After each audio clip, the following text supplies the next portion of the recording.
Quédate con nosotros. 91.3. Estéreo 91. FM. Una buena costumbre en radio. Bien, son las 7:40. Ramiro Ramos Salinas, ya está listo, ¿verdad? Ahí va tu tema para que no digas. En los libros hallarás.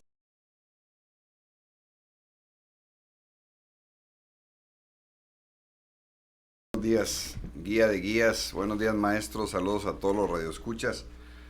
Pues antes de hacer una reflexión sobre este compendio de resultados electorales del año 2000, quiero felicitar a todos los estudiantes, maestro. Hoy es el Día del Estudiante. Un día como hoy, en 1929, un grupo de estudiantes luchó por lograr la autonomía de la Universidad Nacional Autónoma de México, que fue autónomo gracias a ese movimiento, y que estudiantes de la Escuela Nacional de Jurisprudencia enarbolaron esa defensa para lograr la independencia académica y económica de la universidad, que eso significa la autonomía. No es una extraterritorialidad, no es un espacio en donde no pueda intervenir las leyes, no es un espacio en donde no es extraterritorialidad, no. Es la autonomía. Es académica.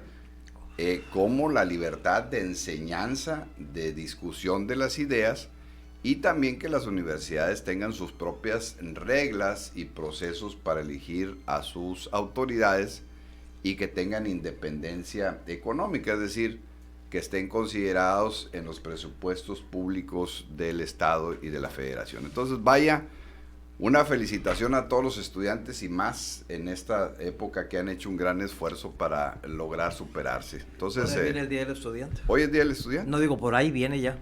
Exacto. Es sí. en junio, ¿verdad? Es hoy.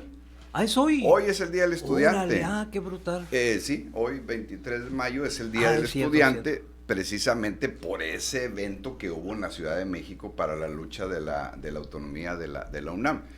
En otros países se celebran diferentes fechas, pero aquí en México, desde 1929, lo celebramos 23 de mayo. Es el Día del Estudiante, por eso hoy domingo, pues, recordamos ese evento y felicitamos a todos los estudiantes. Y bueno, hoy quiero compartirles un compendio de resultados de las elecciones del año 2000.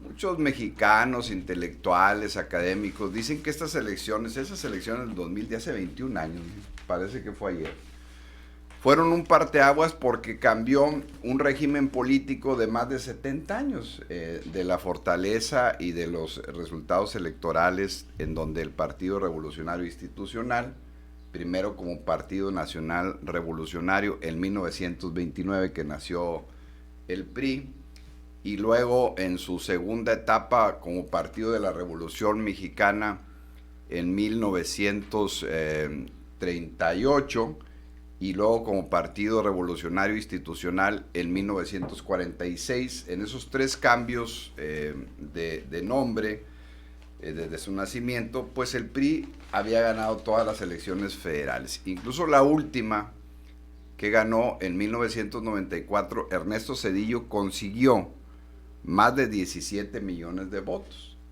Una elección histórica porque en este compendio, que es obligatorio que el IFE, ahora INE, publique después del proceso electoral los resultados y los dé a conocer a la ciudadanía cumpliendo con el reglamento interno que tiene el propio Instituto Nacional Electoral y los artículos 81 y 82 de la Constitución, pues que rigen la forma en que se elige un presidente de la República en nuestro país. Entonces, en esa elección del 94, o sea, 6 años antes de esta que les voy a compartir, hubo una participación de votos del 71%, histórica e inédita, porque de cada 10 personas que tenían elección, que tenían una credencial de elector, votaron 7.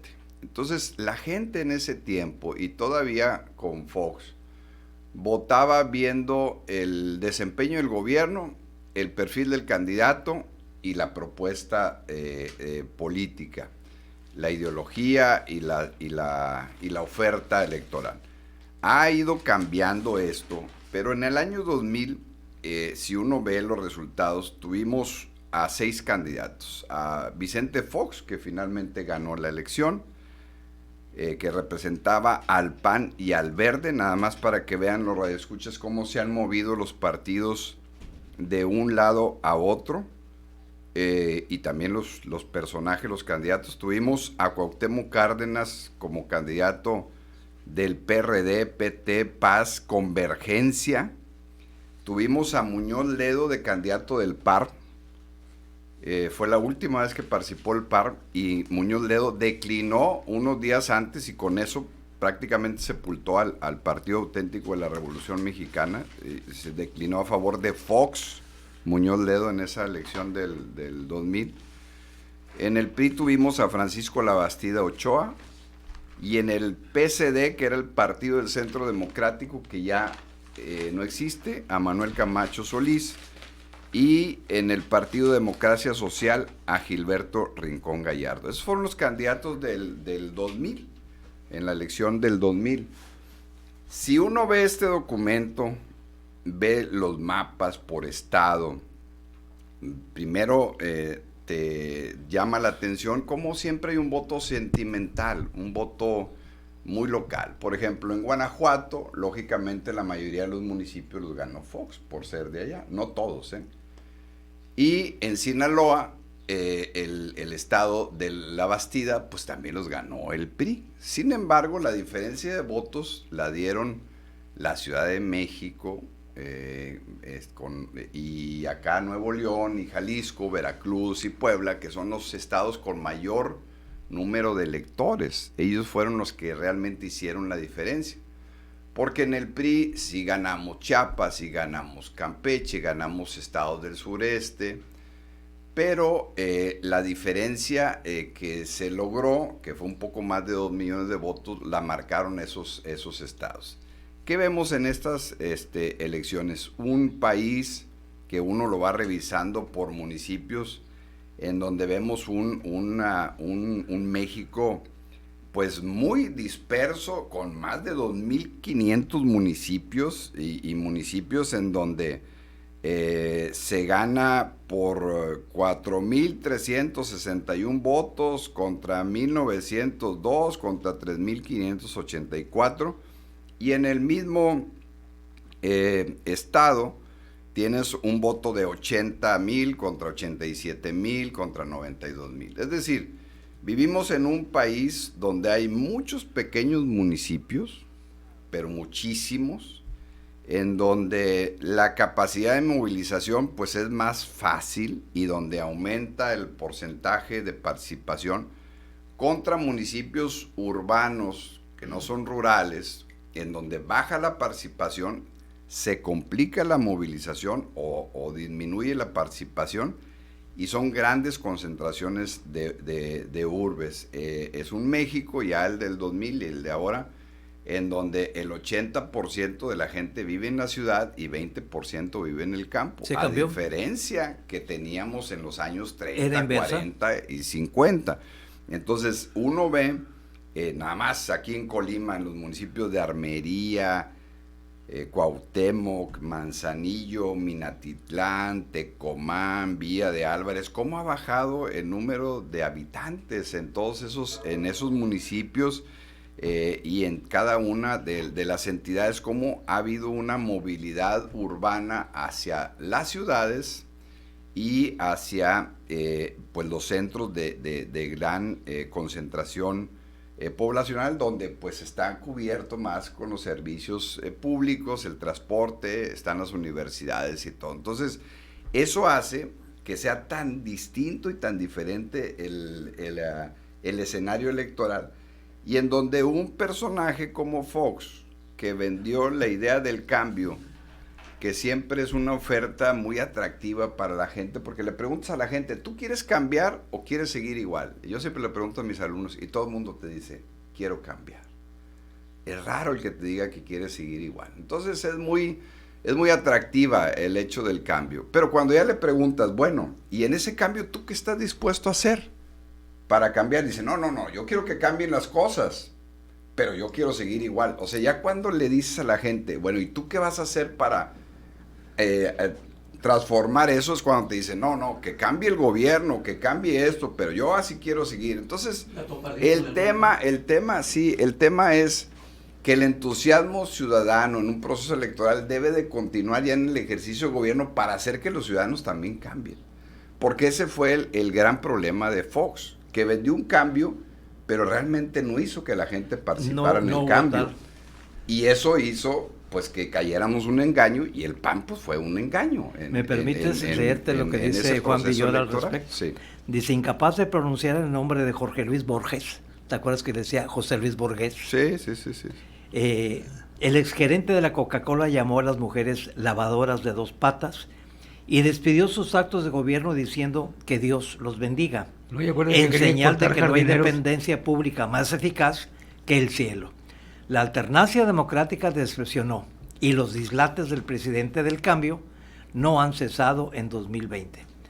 En 2020 se unió a la plataforma Cameo para cantar las mañanitas a cambio de 5,000 pesos.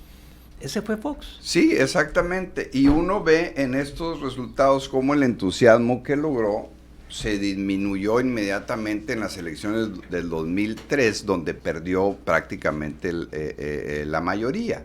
Y obviamente en el primer resultado electoral salió totalmente reprobado, porque otra vez, o sea, no acompañó ese entusiasmo que se logró y que sumó 2 millones de votos que no tenían en una verdadera participación ciudadana.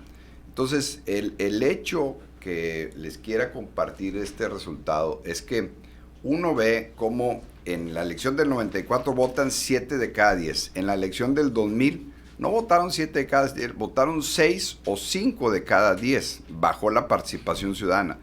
Pero ya en el ejercicio de gobierno, esas mismas personas que votan no participan en actividades políticas, culturales, cívicas, educativas, Sociales, informativas, sociales. O sea, hay un desapego, un desinterés, un divorcio, un apartamiento muy grande entre ya cuando se convierten en gobierno un partido político que gana con lo que significa la actividad política del ciudadano. Y eso hace que vayamos perdiendo interés y vayamos perdiendo evaluación de gobierno, y que toda esta gente que votó en el 2000 y en las siguientes elecciones tenga poca información de qué utilidad tuvo su voto, que eso es lo que yo quiero hacer esta reflexión. O sea, uno vota por el desempeño de gobierno, por el perfil del candidato o por el programa político. Pero ahora la gente ya no está votando necesariamente por eso. La gente está votando por miedo, esperanza o coraje. Es decir, está cambiando el voto de una evaluación racional a una muy sentimental, una que tiene que ver más con la emoción que con el raciocinio. Es decir, la gente está más emotiva y más enojada por el tema de la inseguridad, molesta por la situación económica, decepcionada por los malos gobiernos y viendo esta confusión de actores políticos que se van de un partido a otro. Entonces la gente no está teniendo claridad dónde está la propuesta de los candidatos y en qué espacio político se ubica cada quien. Y eso lamentablemente está haciendo que aumente el desinterés y que las elecciones que vamos a vivir en los próximos días se vean con los niveles de abstencionismo que hemos tenido históricamente. O sea, qué terrible, eso es lo terrible. Eso es lo terrible. Y más de eso es que la democracia pues no debe de agotarse el día de las elecciones, sino que debe de continuar, porque es la participación activa y presente de los ciudadanos en todas las actividades y desempeño del gobierno. Y en ese sentido vemos cómo los resultados del 2000, si bien se vieron mucho por la parte emotiva, les digo, por los orígenes de los candidatos, estas coaliciones que se hacen, porque en un proceso electoral siempre se inicia primero estableciendo los órganos electorales, segundo, después de establecer los órganos electorales, en el calendario está la formación de coaliciones. Tercero, la presentación de plataformas políticas de las coaliciones o de los partidos si van solos. Y luego después la exposición del proceso interno para elegir candidatos. Después de ese proceso interno, es la campaña hacia el interior, el voto hacia los militantes de los partidos. Y después los tiempos de competencia electoral constitucional, en donde todos los candidatos participan en un proceso para terminar en una jornada electoral que no termina en el día de la elección, porque después hay un proceso postelectoral en donde se tienen que dirimir las controversias o las impugnaciones electorales que candidatos o partidos hayan puesto durante el proceso electoral, para terminar ya en la resolución de los órganos electorales, en donde se da por definitiva o concluido el proceso electoral, entregando constancias de mayoría a quienes ganaron. Ese proceso lleva exactamente o alrededor de 10 meses del año. Entonces, si vemos que esos 10 meses del año tienen una consecuencia de 3 o de 6 años, y ya no más de eso, sino que como ya hay un proceso de reelección, entonces esa es la reflexión que queremos hacerles, amables radioescuchas, que reflexionen muy bien su voto, porque el destino, pues, de su voto, en el sentido, pues, afecta a todos y durante un periodo cada vez más largo, una vez que se aprobaron el proceso de reelección. Y en esta elección, de la que tengo el documento aquí, de la elección del 2000, pues se ve un país en donde ya el tema de las diferencias culturales y económicas se muestra. O sea, la gente también vota por una cultura política que tiene que ver con el nivel de escolaridad, con el acceso a los medios de comunicación y también con el contacto que pueden tener con los candidatos. Entonces, es muy interesante siempre ver los resultados que por obligación legal tiene que publicar el Instituto Electoral una vez pasado las elecciones, para reflexionar y ver cuál es el comportamiento de los ciudadanos en cuanto a los procesos electorales.